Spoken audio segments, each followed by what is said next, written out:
Hello, everyone, and thank you for joining us. I'm Susan Moore, the Director of Programs for Writers at Literary Arts. We're thrilled to be partnering with Portland Center Stage to present this panel discussion with the 5 finalists for the Angus Bowmer Award in Drama. In a moment, I'll introduce our moderator, Chip Miller with Portland Center Stage. The Oregon Book Awards are a program of literary arts. Literary Arts is a nonprofit, community-based arts organization with a 35-year history of serving readers and writers. Our mission is to engage readers, support writers, and inspire the next generation with great literature. The Oregon Book Awards are presented every year for the finest accomplishments by Oregon's writers. Out-of-state judges determine the finalists and winners in 7 genres. At the end of March, we announced this year's 35 finalists, and the winners of the Oregon Book Awards will be announced on May 2nd on OPB on a special episode of the Archive Project, airing on OPB Radio at 7 p.m. The episode will be hosted by Elena Passarello and Omar El Akkad, and it will feature readings from Oregon Book Award winners, archival audio from previous Oregon Book Awards ceremonies, and an interview with CES Wood recipient Molly Gloss. So we present the Angus Bowmer Award in Drama every other year. We alternate with graphic literature. And this year's 5 finalists are all playwrights whose plays were either published or had their first public performance or public reading between 2018 and 2020. You can find out more about the Oregon Book Awards at the Literary Arts website, literary-arts.org. And you'll also find links there to several online readings featuring this year's finalists that we've hosted throughout April. So thanks again to Portland Center Stage for partnering with us on this event. I'd also like to thank Taiwo Alapade and Dana Wells for signing this event today. So now I'm delighted to introduce Chip Miller, the Associate Artistic Director of Portland Center Stage. In Portland, they have directed the world premiere of Redwood and Hedwig and the Angry Inch at Portland Center Stage and Journeys to Justice at the Portland Opera. Before joining Portland Center Stage in 2019, Chip held the role of Artistic Associate Resident Director at Kansas City Repertory Theater for 7 years, where their directing credits included Schoolgirls or the African Mean Girls play, Welcome to Fear City, Sex with Strangers, and A Raisin in the Sun. They have developed work at the William Inge Theater Festival, NYU Steinhardt's New Plays for Young Audiences, Orlando Shakes Playfest, Midwest Dramatist Center, Kansas City Repertory Theater's Origin KC New Works Festival, and of course, Portland Center Stage's JAW Festival. So thank you, and let's get started. Oh, thank you so much, Susan. It is such a joy to be here, and I can't wait to dive into this conversation. So I'll begin by really quickly and just start introducing our playwrights who each will talk a little bit about themselves and the play that they are nominated for. So let's start with Sarah Gina Carty with her play, The Delays. Hi, thank you. I'm Sarah Gina Carty, and the play that I'm nominated for is The Delays. The Delays is a play that takes place in an airport over the course of 30 years. And it's a play that explores our relationship with time and the very small connections we have with each other. So it follows this group of airport employees who are not aware how connected their lives are through these 3 different points in these 3 different decades. And that's the play. Thank you so much, Sarah Jean. Let's throw it to Connor Eifler, whose play is You Cannot Undo This Action. Hey, thanks, Chip. My name's Connor. I wrote You Cannot Undo This Action. It's a play written for high school performers, as well as high school audiences and parent audiences, and it's about the role of social media in our lives, especially with the kind of pervasive presence it has with creating. Gosh, wow! I'm just like fumbling over my words. I'm still getting used to Zoom here. A year into pandemic, it's still so hard. It's about the fallout, the lead up to, and a fallout from a hate crime that is. Perpetuated, created through social media in the lives of high school students. Awesome. Thank you, Connor. Yeah. Next, we are going to hop to E.M. Lewis and her play, How the Light Gets In. Hello, my name is Ellen. Call me Ellen, please. And I wrote How the Light Gets In, which is a love story that is set for the most part in a Japanese garden. It is about a travel writer who never travels, who meets a Japanese architect who is struggling to design a simple tea house, even though he's a famous and amazing architect. And the two of them also encounter a homeless girl who lives under a weeping willow tree. And then there is a tattoo artist who has stopped using his gift. And these four very different people end up bumping up against each other, reaching toward each other at the time when they all need each other most. Thank you so much, Ellen. And next we have Anya Pearson and her play, The Measure of Innocence. You all were so good. Oh my God. I feel like I have completely forgotten how to people. Hi, everyone. My name is Anya Pearson. I am a hyphenate artist, so I'm an actor, a poet, playwright, and many other things. My play, The Measure of Innocence, is a retelling of Measure for Measure by Shakespeare, really picking up on the core theme of unjust incarceration. So a Black man is racially profiled and sent to jail for a crime he didn't commit.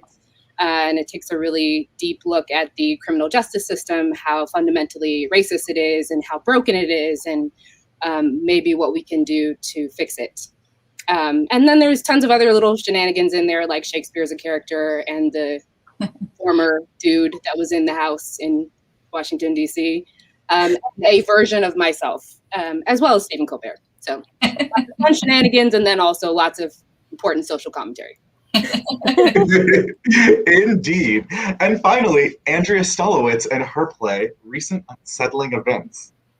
Hey, y'all. So my play takes place at a liberal arts college, kind of a very progressive type of place, and it deals with identity politics and protests over the changing of the curriculum from a sort of Western classics to whatever comes next. And it's pretty much modeled on a lot of, I guess, events that have happened on a lot of campuses, and I found it to be interesting. So I kind of mine real life for stories, and then I steal them and fictionalize them, and that's fun. Yes, it is. And I also want to give a huge shout out and thank you to our ASL interpreters tonight, Dana and Tylo. Thank you so much for joining us. And we're going to dive in. We're going to start by just having kind of a roundtable conversation about the state of the union before we dive back into some more specific talk about each of these wonderful plays and the process behind them. But I would love to just start with, as we all know, most theater has not existed in the way that we had previously understood theater to exist for the last 14-ish months. And so I just wondered, what do you miss most about going to the theater? I guess like going to the theater. I mean, that's kind of what I miss most about going to the theater. Is like the whole thing. I guess I miss being like I miss having live things happening in a live environment. Not, I mean, this is live. We're live, but we're not together. So I miss that. I'm with Andrea. Community is the thing for me. It's all of us in the room together with the story. I yearn for it. I miss it so much. I'm going to say breath, and not being afraid of breath. That will be nice. But that communal feeling, and I'm definitely that annoying person that loves to show everyone I know the thing that I want them all to see and then looks around for their reaction. And so theater's a great place for me. I love being in an audience, and I miss it so much. Yeah. I would say all of those things, but also is there an echo? Is it just me? Okay, never mind. Getting tight on my psyche from the 14 months in quarantine. I miss being able to exchange energy with other humans and not feel like a weirdo, which is how I feel most of the time now. But what I will add to what everybody else has said is I miss new play development like happening in real time in the room, like being like spread out on the table with my pages and like editing live in the room and like telling the actors, okay, try this. Oh, no, try this. Okay, that didn't work. You know, that sense of the collaboration that everybody brings to that communal project in the room. And I miss the kind of stories that you get to see in theater. I love reading books. I love watching movies, but just the way a story exists on stage, you know, and the certain elements of theatrical spectacle. I really miss that, and that kind of a very specific kind of imagination world that theater has. I miss that a lot. That theater magic, yeah. The feeling that you can only get when you go and see a play, and like that feeling at the end when you walk out and the lights come up and you're just like, oh, we all shared this glorious thing together. And it will never be the same again. Like the thing that you all shared that one day, like it will never exist in that exact set of circumstances ever again. Even when it's not glorious, it's kind of special. Like most of the time it's not glorious, but it's amazing anyway, right? Like I miss bad theater too. Sometimes I'm a little snooty about plays, but I would just love to go see a terrible play right now. Sometimes it's more fun to see the terrible play than the good play. But we can talk about some good play. I do want to pick on something that Anya said, which is new play development in person. And I know all of us in this room are very aware of the way that new play development has shifted over the course of the last year, but I'd love to hear from you what it has been like to move to this digital arena, and maybe things you've learned about your process or things you are really happy to shed at the end of this. It feels super like it's useful, but then it's not useful at all. Like it feels like, oh my God, this is amazing because we can gather so many people and be together and I can learn so much. And then you kind of do that. And then you're like, oh, I just think I could have learned so much more if we were all there. And it would have been so hard to get there. And I don't know. It feels like a facsimile of a facsimile, and it's so hard. And I want to love it so much, and I keep being like, oh, I'm so excited because I can be in rehearsal in New York, and I'm here in Portland, and isn't that cool? But it's not cool because my actors are in there, and sometimes they're in a room, like there's 4 of them in a room, and then there's another room with another 2 of them, and they have to air out the room every half an hour, and I can't really see anybody, and then I see myself on a screen, and I think, I don't know. I mean, I'm happy, but I don't know. I feel like it's so hard. It's so hard to get good work done. I haven't cracked the code. Maybe these other playwrights have cracked the code. Tell me. I have felt like zero impetus to write plays. I've still been writing and doing other creative things, but without the outlet, without like being able to connect with actors, with a director, to be in the same room with people. I've just been writing fiction. Like I'm writing just a totally different medium right now. And I think, some part of me needs to know that it's possible to happen with actors, to happen in a space with people. And without that, it just doesn't occur to me to write a play. Kind of picking up on that, I definitely have been writing a lot of other genres during quarantine. I finished my first collection of poetry. I wrote a pilot. But I also have had 2 development opportunities that have moved online. And kind of once you get over the first couple of speed bumps of not being able to all gather together, I feel like there are kind of useful kernels that can come out of those processes. And so kind of adjusting the expectation on what the development opportunity is going to be or be for me has taken some learning, but I think definitely worked out. And then lastly, this is the last thing I'll say and then I'll stop talking. I did a project at the beginning of this year that actually Dana and Ty were a part of, which was investigating how you can create in these little Zoom boxes and what it means to share space with someone else and feel their humanity virtually. And so the lack of structure and the lack of like expecting it to be what it would be if we were all in the same room kind of opened up this really beautiful way of connecting with each other during this time.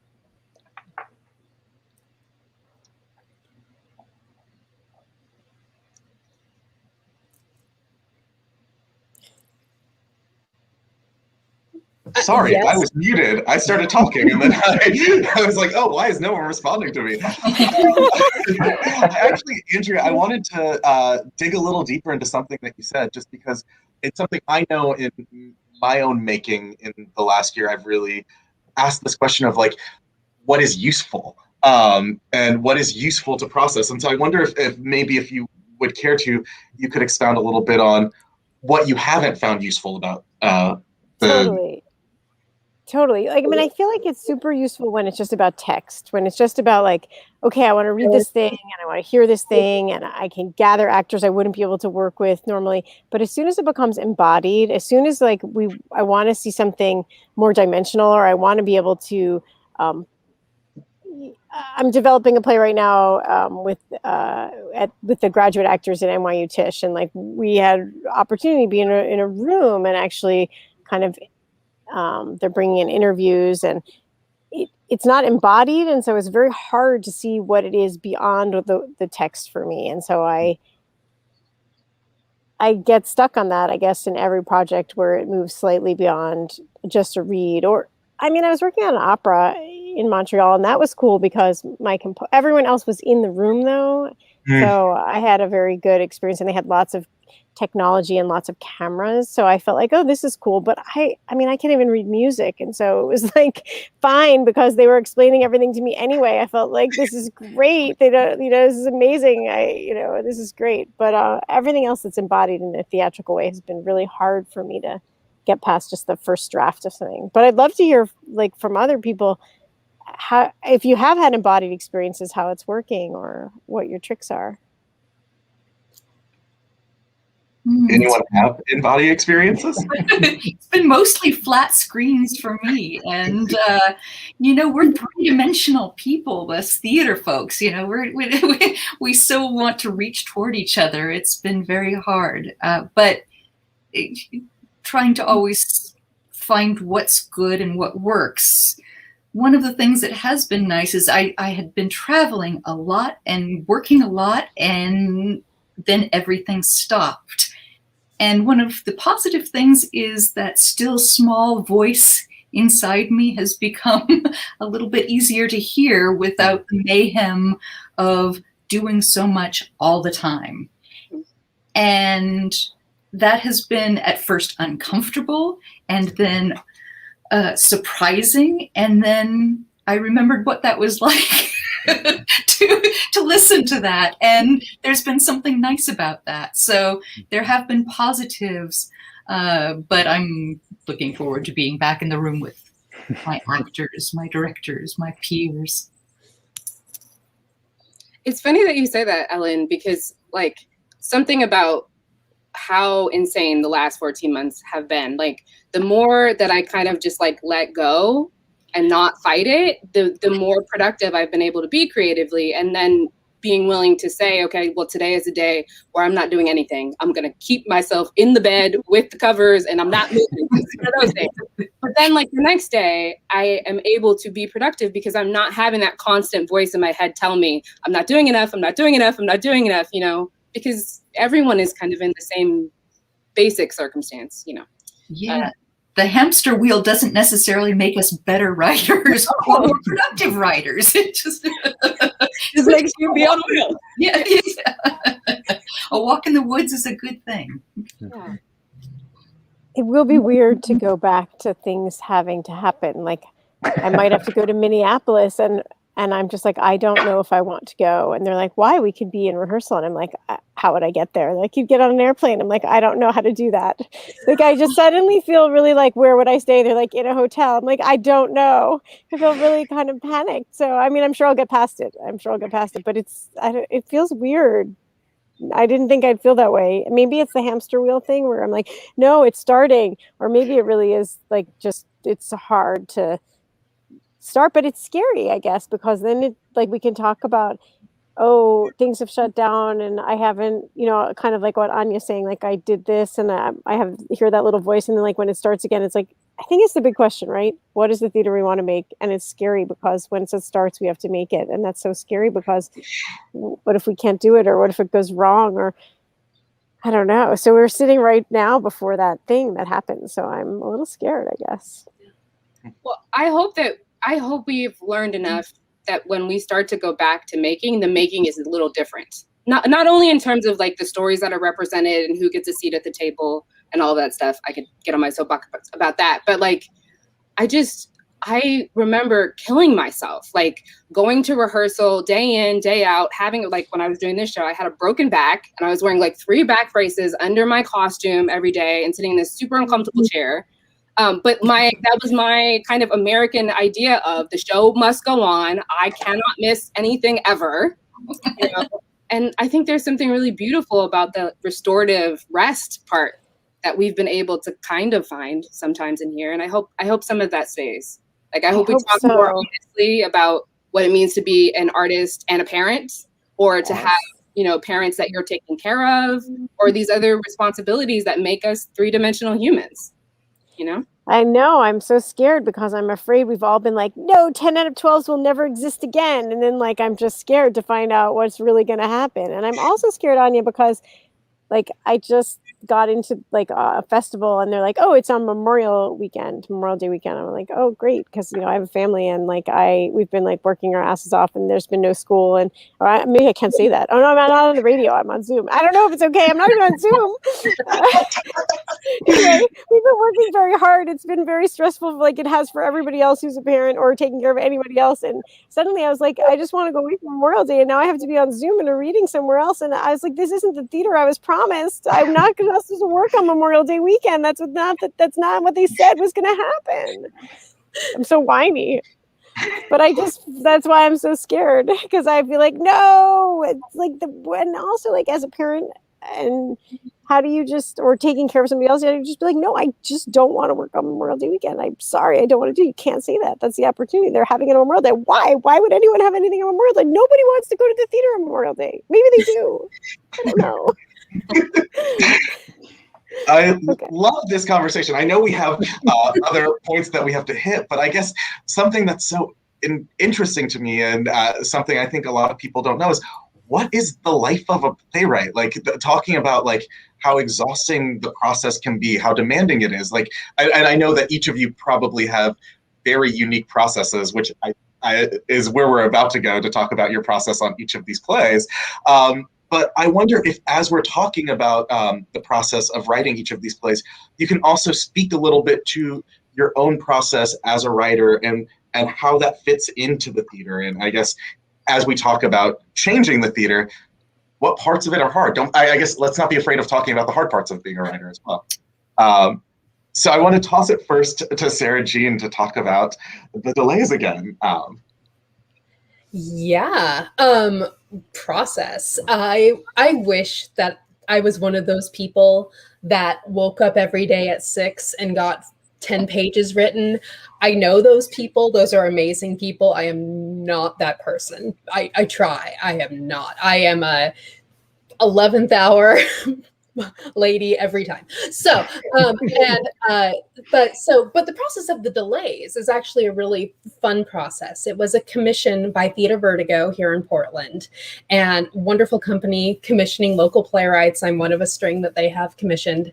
And, so I got to work with them and hear about things that were on the company's mind. And we had 3 listening sessions where they basically talked about things they were interested in, or things they were afraid of, or just a range of what was going on, and took these furious notes and wove this play out of it. Because what they kept on hitting on again and again, and these are all people that were mid-20s to mid-30s. That was the range, or even early 20s. And they kept on talking about the timeline of life. Like, are we where we're supposed to be? Are we where I think I need to be? And I feel like I'm behind and everyone's getting ahead of me.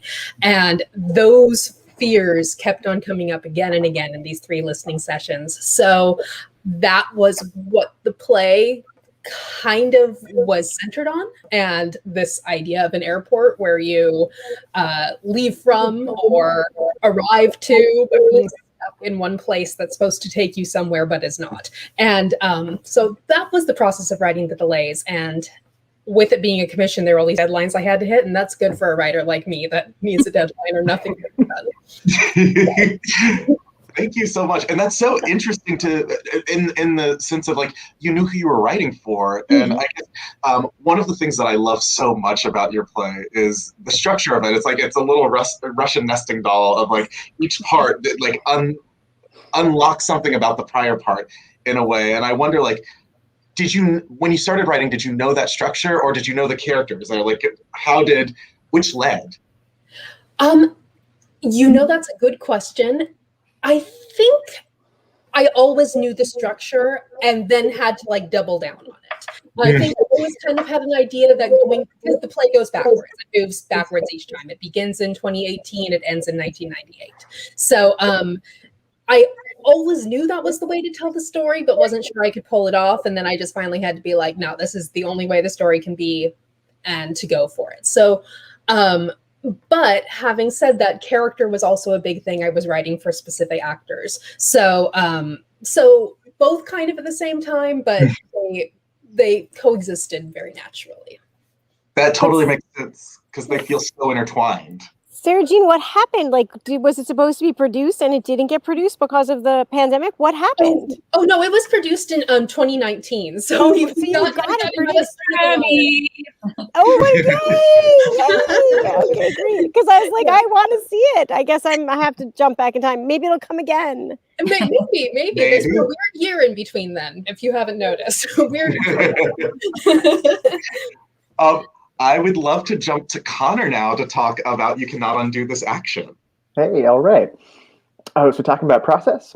Process. Yeah, okay, great. So I was a commission for Southwest Stageworks and Teen West, again, written for high school performers.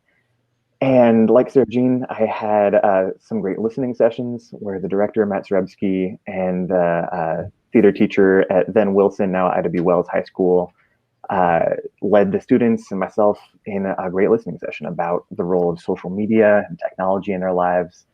The commission was to write a play about media and technology, and just got a lot of really amazing, vulnerable, courageous responses from the kids.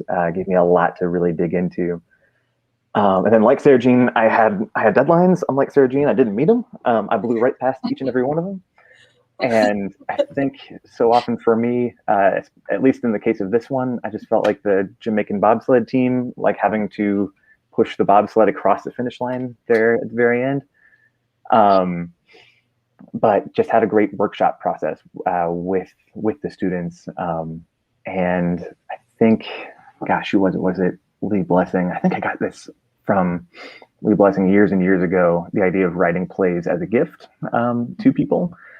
And so that was, a gift as playwrights, we are like part of an ensemble, obviously, in a way that novelists, short stories, poets aren't necessarily.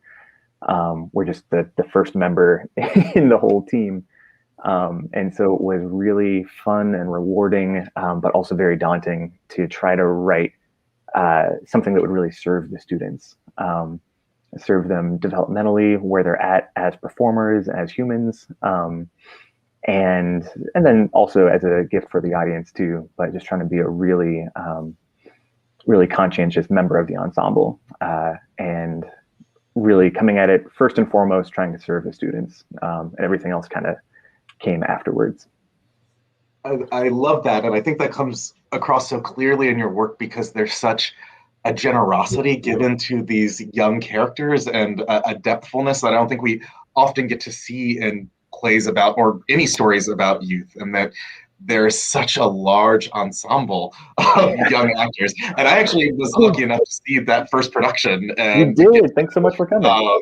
See those young performers. And I guess I'm curious as to what is it like to write for teenagers? Like what is, that just feels like a totally different way of making a play than I'm used to. Yeah. Let's see here. It's the only time I've done it, so I'm only speaking from the experience of this one play. It was it was humbling in a lot of ways. First of all, I'm such a Luddite, as I've already kind of like proven on this whole thing. I don't know technology. I was getting schooled by them about how they actually use social media. None of them use Facebook. And so I was just an old man that entire time. But it also, I decided I just wanted to be as honest as I could. So I did a lot of like digging into my own teenage years and a lot of the embarrassing things I said and did and felt, and put those one way or another on stage. Not the more sinister elements of the play, but like the other stuff. And it was just a real, it felt like I guess a gauntlet being dropped to try to be just very honest and not condescending, right? And it's something that we try to do as playwrights, no matter who you're writing for. But it was like turning that dial up even harder for me, I guess. Awesome. Thank you so much. Yeah, thank you. Let us move to Ellen now and to talk about how the light gets in. Sure. Well, I was going to say this feels like a very personal play, but then I thought, well, that's silly to say because every full-length play is just made out of the stuff of us. But 5 minutes or so after I was diagnosed with breast cancer, I started writing this play. And although I tell people that it's a love story that's set in a Japanese garden, which it totally is, it's also about that other stuff. And the intersection between brokenness and beauty. I took the title of the play, I stole it wholesale from Leonard Cohen and his beautiful song Anthem, which is about brokenness, but also healing and light and survival and the kind of beauty that's in spite of and because of and still, as opposed to the other kinds that we maybe sometimes first think about. And I was working on the play in mad snatches of scribbling as I took my walks and on backs of envelopes as I usually do. And I shared a very early draft with my friend Emily, who works at Boston Court Pasadena. And she ultimately, I never share a play that early, but I had a feeling. And she ultimately directed the world premiere production of it in Pasadena, California. After development here in Portland in the Fertile Ground Festival, which is a gift of a Portland event, and also at Chautauqua back in New York. I had the chance to wrestle with it. And like all new plays, and definitely all personal plays, it required a lot of wrestling and figuring out and sorting my emotions and the craft and separating that. Amazing. And one of the things I wrote on my little notes was a quote from the play that I think is quite beautiful is Kat says, "It's really hard to tell people really true things." And I literally, my note is there's a palpable grief that runs through this play, even though it is a love story. And I think that's something, to hear you say that you've really wrestled with it, there's something about the way in which these four characters don't belong in a play together, and yet you've wrestled them into this play together so beautifully. And I just wonder if you can go a little deeper into what was it like to put those four people into conversation with each other? Well, they are extremely different from one another. I don't know. It really is kind of magic. One doesn't want to say that always because we want to say, well, we have craft and we choose things and everything like that. But in other ways, it's the imaginary characters in our head who speak to us and help us through things. And I'm not sure exactly why these four people were the four people who occurred to me for this story. oftentimes when I start writing, it's dialogue that I just begin to hear. And it definitely was my travel writer character and this Japanese architect who was a bit indignant at even being talked to when he was working and trying to work, that first started sparking for me. So, and then the tattoo artist weaves himself in for logical reasons. And then there was this homeless girl who was hiding under a tree and living under that tree. And I like throwing people together. We are so often thrown together in this world and life. Thank you so much, Ellen. Let us move to Anya now for the Measure of Innocence. Ellen, you're so, like, I just love you so much. It's just like a warm blanket. I love you too, Anya. I've forgotten the question, Chip. Understandable. Let us talk about the process of creating Measure of Innocence. Okay. Yes. Aha, that I can talk about. So it's a modern retelling of Measure for Measure. So I like to take the classics and reimagine them, as people who know me know.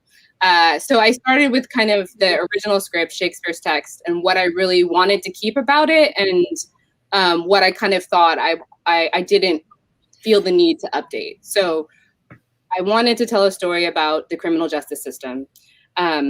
And I did a lot of research, 2 years of research about kind of the lineage directly relating from the legacy of slavery to, you know, the way that the South continues to tell the story of the Civil War as being about their states' rights instead of actually about slavery, and how that narrative then becomes about the idea that the Republicans are cutting taxes, and the way that that coded language is actually about waging a war on inner cities and people of color, and the way all of that contributes to us having this fundamentally broken criminal justice system where public defenders literally get paid the exact same amount if they actually try your case or if they plead out the first day and spend less than 5 minutes with you. So it's actually in their interest to not, to plead out. And so I watched a lot of documentaries, I read a lot of books, and then I was privileged enough I was in New York, and I was able to go shadow public defenders in the Bronx and actually witness firsthand what a day is like as a public defender, kind of moving in and out of courtrooms and this defendant and that defendant. And sometimes they get the file literally right before they stand up in front of the judge.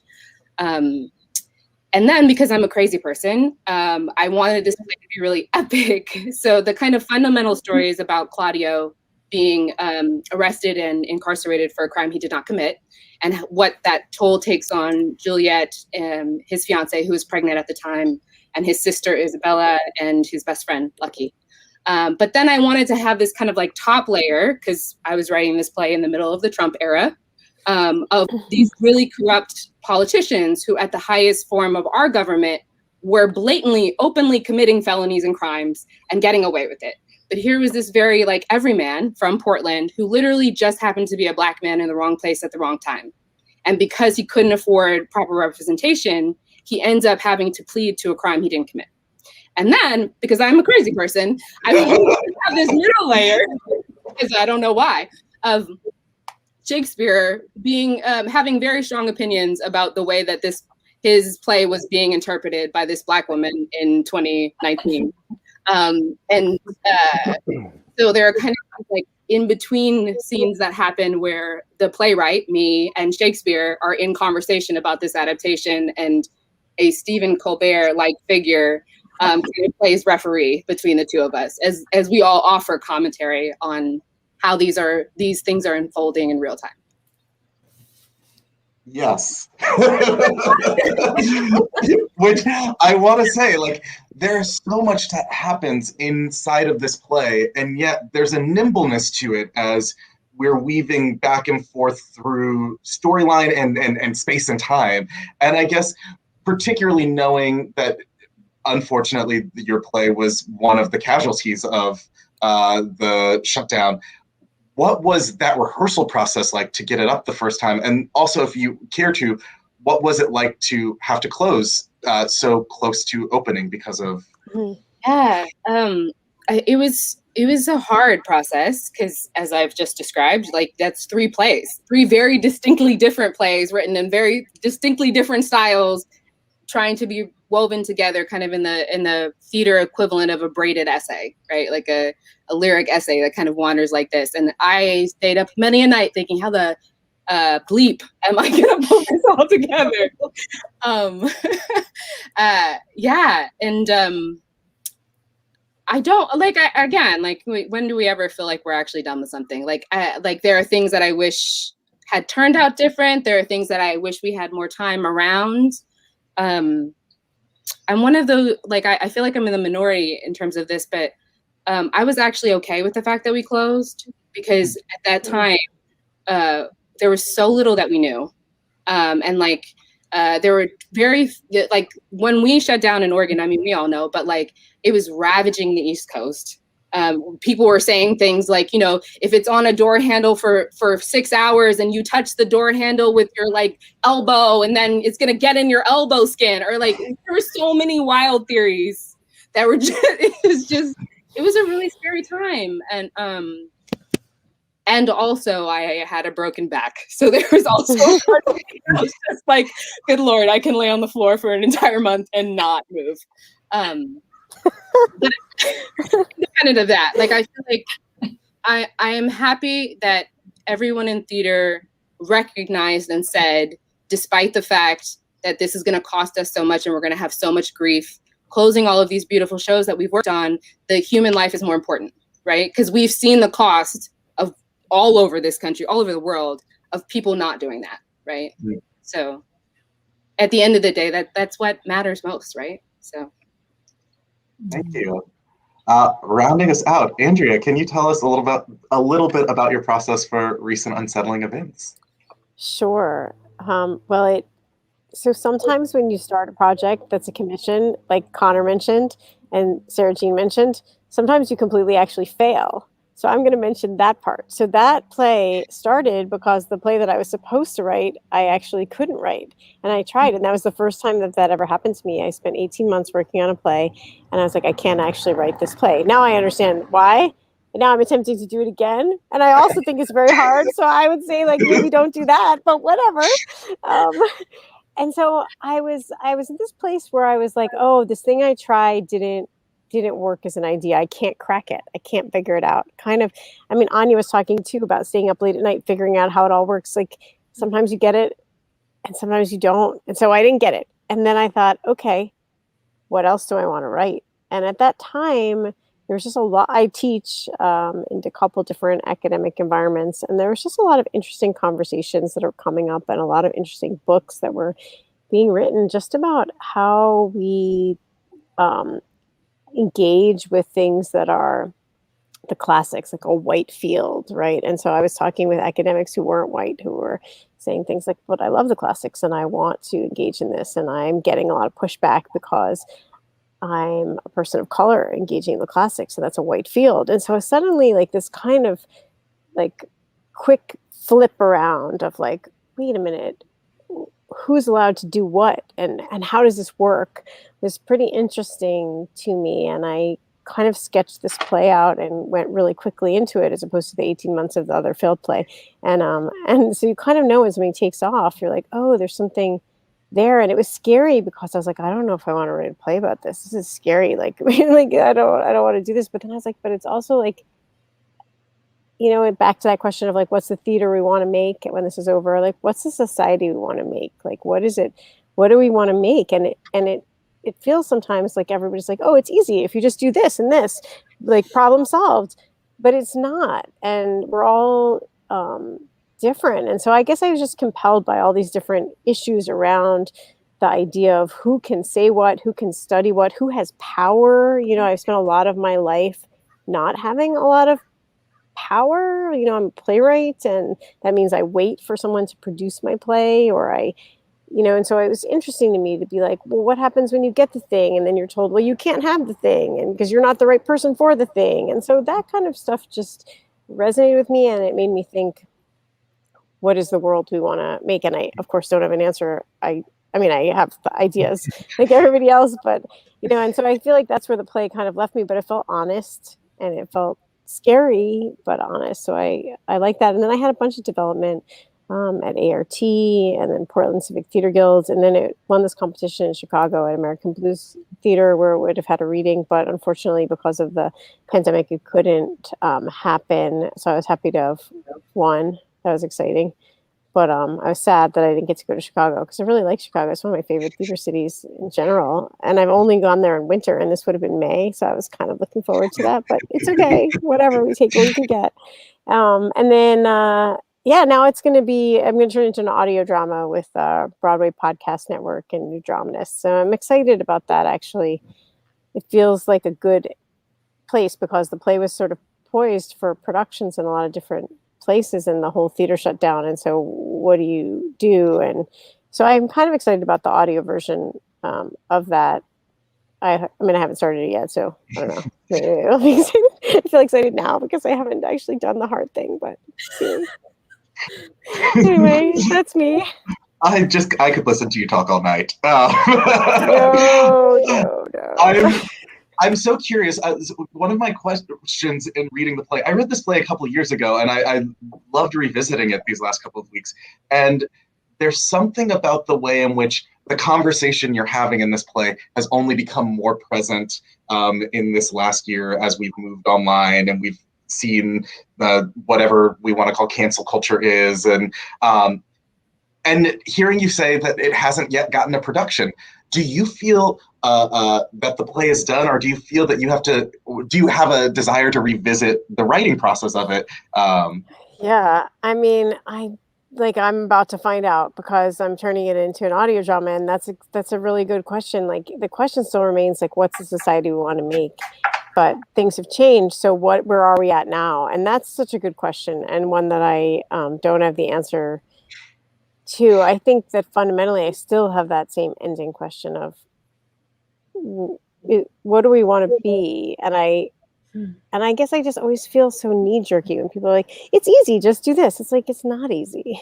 Like, it's hard work. And so I feel like the play asks to do that hard work, and I think there's still hard work to do. But I don't know if the starting point of the characters is the same because so much has, of course, changed from when I initially looked at it.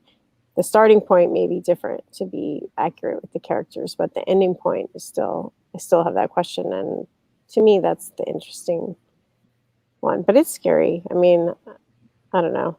I'll write about the next play I'm going to write actually is about winter open water swimming, no politics, just like how sound works in water, like just, but because everything is like a little bit of you do one thing and then you're like, I've done that thing. I've already done a play about myself as an identity with my own character. I'm done with that. I don't want to, so it's like I feel like you're constantly responding to yourself as a playwright. And Jose Rivera says, do in the next play what you haven't done in the last. And it's kind of fun. So good question, Chip. I don't know. I'll let you know. We'll have drinks. We'll talk about it. I can't wait to find out. And I just want to say thank you to each of you for making yourselves vulnerable and sharing your process with us, because I think it's so exciting to have an insight into like, how do you write a play? How do you develop a play, and particularly now and these plays? So thank you so much. For everyone who is watching at home, please feel free to, in the comments, write any questions you may have for our playwrights, and we will ask them in just a bit. But before, I want to wrap up with just this question of, as it seems that we are starting to move towards returning to in-person gatherings, and as people are getting vaccinated, it feels a little safer to start producing theater again.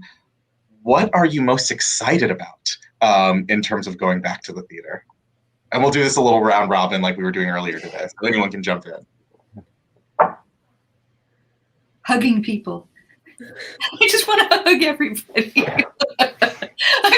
I don't know. I feel like that's a really important ritualistic part of my whole theater experience, is arriving and seeing people and connecting, and that sense of I'm not alone. I'm with you. I'm with you. I'm with you. So I want to be with again. What was the question again? Ellen's so eloquent that she says things, and I'm like, yes, what she said. But what was the question? It's so fun to get lost in Ellen's words. The question is, what are you most looking forward to as we head back to the theater? Getting paid. That will be feeling good. And also hugs, like Ellen said. Absolutely. 100%. From a different side of the equation. Oh, go ahead, Connor. No, go for it. I was just going to say from my other vantage point, I miss being on stage. I miss like acting in time and space with other actors and getting to play and, you know, be vulnerable in that way. And yeah, I'm looking forward to getting to do that again. I'm really looking forward to scrappy theater. That's usually the kind of theater that I love the most, with lo-fi theater magic, spectacle and fun, and just bare bones actors in space. And so I'm hoping that one of the things that we come out of this refreshed with is just kind of theater stripped down to just people, and kind of like what Ellen was saying, just connecting, you know, looking for that connection. It's really exciting to think about what the reactions of audiences are going to be like, because we haven't sat in a room with other people in so long. So things we were used to, like laughing together or the gasp or like anything, is going to, we're going to relearn that. And that's kind of interesting and exciting. And I'm looking forward to that. And also, like Connor was saying, I cannot wait to be like squeezed into a black box. I can't wait. It's terrifying to think of that right now, but man, get me back there. And like having someone's phone go off, like even though they should have turned it off 15 times ago, and be like, yes, this is why I love live theater. There's going to be so much of that too, because we're not going to be automatically shutting them off, and we're going to relearn social skills. My teenagers told me that it's because us old people can't actually use our phones. They were like, when we go to places, we know how to turn off our phones, Mom. That's the problem with the audience, is you don't know how to turn off your phones. And I was like, okay, thank you. But I'm looking forward to it. Awesome. Thank you so much for sharing. We have a question from Katie McLaughlin on Facebook asking, any suggestions on how playwrights or theater artists just getting started professionally after the pandemic can advocate for better working conditions for ourselves and others when there aren't very many opportunities available to us as not yet established artists? Whew. A big question. Yeah.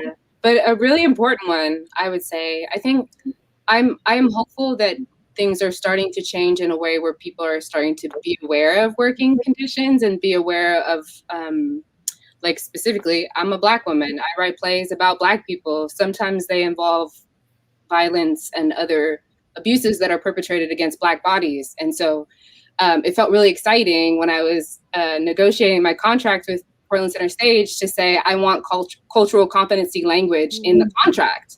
And everybody at PCS was like, that sounds amazing. Let's do that. So like, I feel like that conversation would not have occurred even like 2 or 3 years ago, but now we're at this place where I can ask for it. And for you as a young theater artist starting out, the more young artists that don't take any job, work in any space, you know, let themselves be abused by theaters who want to take advantage of them, the more the pendulum will start to shift. So as much as you can, value yourself and value your voice, and stand up for yourself, which is very hard to do when you're a young artist. I am not at all making it seem like that's not. So. It's hard as you now, man. I really wanted to say to the festival in San Diego, I can't come on Memorial Day weekends because I have a family. Like, I cannot do that. And I didn't say it. And I thought, well, if I can't say it, who's going to say it? Or is everyone else like, they don't have a family, they don't care? Like, maybe it's not a big deal, but I don't know. I just suddenly felt like, I wish somebody else would say like, hey, that's like a kind of time when people want to be with their families. I don't know. I wish I could say, I don't know. I'm a little fearful if I said it, they'd be like, okay, you don't have to be in it. And I think that's that's the hard thing, is that there is still that fear, that fear that exists early in your career doesn't go away. That as unless you are in a position of power, I think there's always that question. I think part of it is knowing your worth and knowing what you can and can't stand. But I think it's also finding the community of people who you trust and people who will stand with you and listen to you and advocate for you in the way that you want to advocate for them. It's And really. oh, Go ahead, Sarah Jean. yeah, I'll go first so that you can be eloquent after me. I just think that this year of pause has taught us that things do not have to be the way they were, and like we've mentioned before, as long as we can stick with that and really, we've paid attention to what's not working and using our voices to stand up and being like, yeah, that thing isn't working for me anymore, and we're going to change that because this is a great opportunity for change. And community and communication are such important things. Like being a member of the Dramatists Guild has been helpful to me from when I was a baby playwright, just starting out, because I had somebody who knew stuff who I could ask questions to. And also being part of a little playwriting group, Linestorm Playwrights here in Portland, and other playwriting groups that I've been a member of, it lets you ask those questions that you have to someone else and say, am I crazy or is this wrong? And it's like, no, you're not crazy. That is wrong. It's like, oh, okay. And that empowers you to stand up for yourself if you're not feeling entirely alone in trying to deal with it, because you're probably not alone. You're probably not the first person that this has happened to. So. Awesome. I think that is a beautiful place to end this conversation. This has been such a pleasure. I feel like I've been hanging out with a group of friends just talking about art. So I want to say thank you again to Anya, Sarah Jean, Ellen, Connor, Andrea, all of you at home, Taiwo and Dana for hanging out with us as well. And also just wanted to say, if you want to find out who the winner is of the Oregon Book Prize, tune in to the Archive Project special episode on May 2nd, where the winner will be announced. Thank you so much for joining us, and have a great evening. Thank you, Chip. Bye. Thanks, everyone. Thank you. Bye.